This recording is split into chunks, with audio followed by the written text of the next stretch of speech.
Hey guys, Cian here.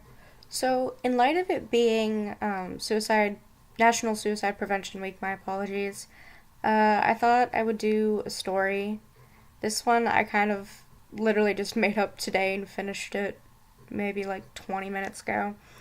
And I thought I would read it to you guys. I want to be a writer and I'm trying to become more confident in my writing, so I think reading one out loud would help in a way, I guess.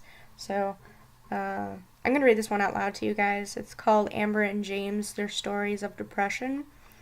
This one is the first part, and it's Amber's story. The next one I'll do will be James's story. And I think it would and I thought it would be better to do it in two parts instead of smashing it all together in one. So, yeah, I hope you guys like this one, and let's get started.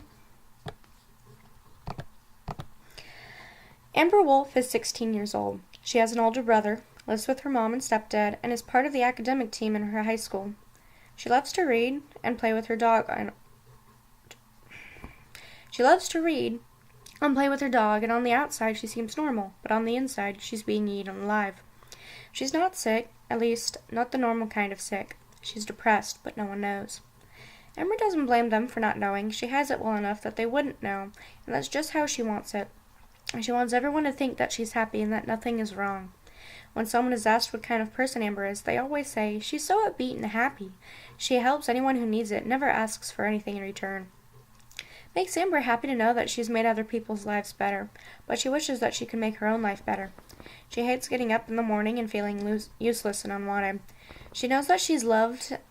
She knows that she's loved and that people would miss her if she left, but that didn't stop her from feeling lonely. All day at school she goes through the motions, doing her work and talking whenever she knows she needs to. She laughs at the right times, offers a quiet smile when it's needed, but no matter what she does, she can never get the hollow feeling out of her chest. She does what she knows she should. She writes in a diary every day. She talks to her cat.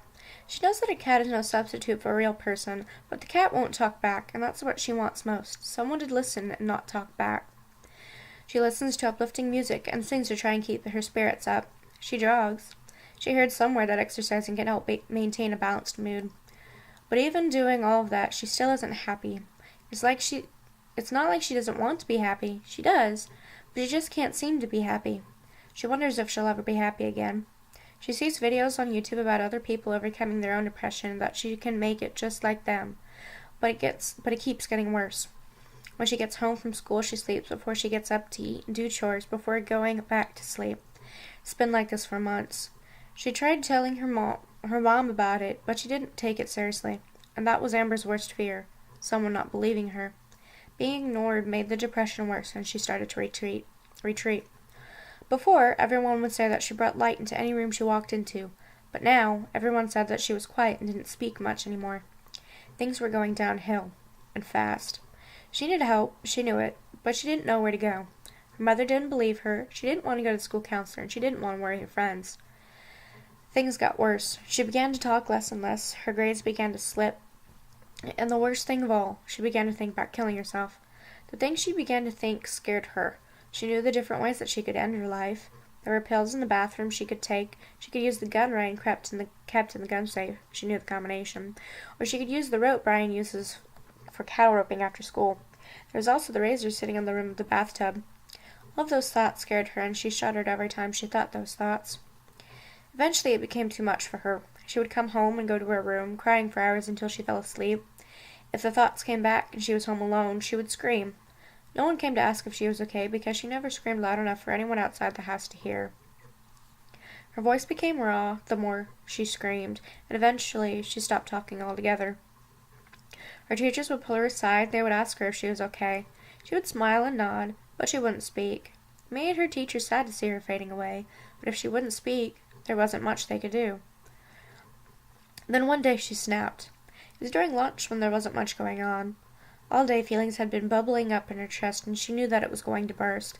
She tried to hide it for as long as she could, but the bubble burst. She started crying.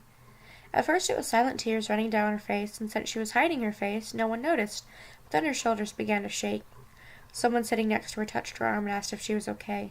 That touch released some sort of dam, and she wailed, collapsing upon the lunch table and screaming while she cried.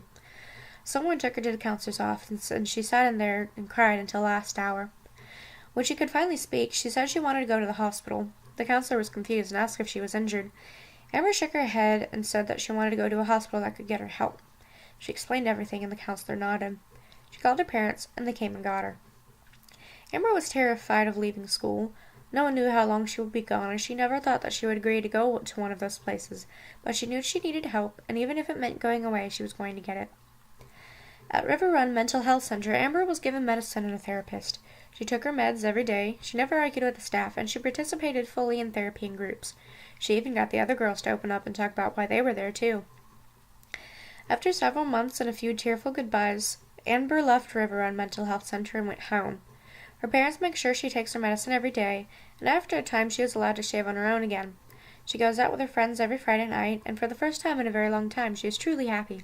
She's back in school and is getting high marks on all her work.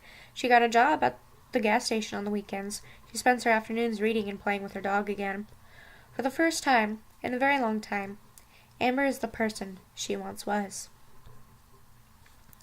I hope you guys liked that tidbit. I know I probably kind of sounded monotone. I tried to add the ups and downs in there, how that it worked. But anyway, hope you guys like it, and I'll come out with the second part tomorrow. Alright, peace out everybody. Have a good day. Be safe. Bye.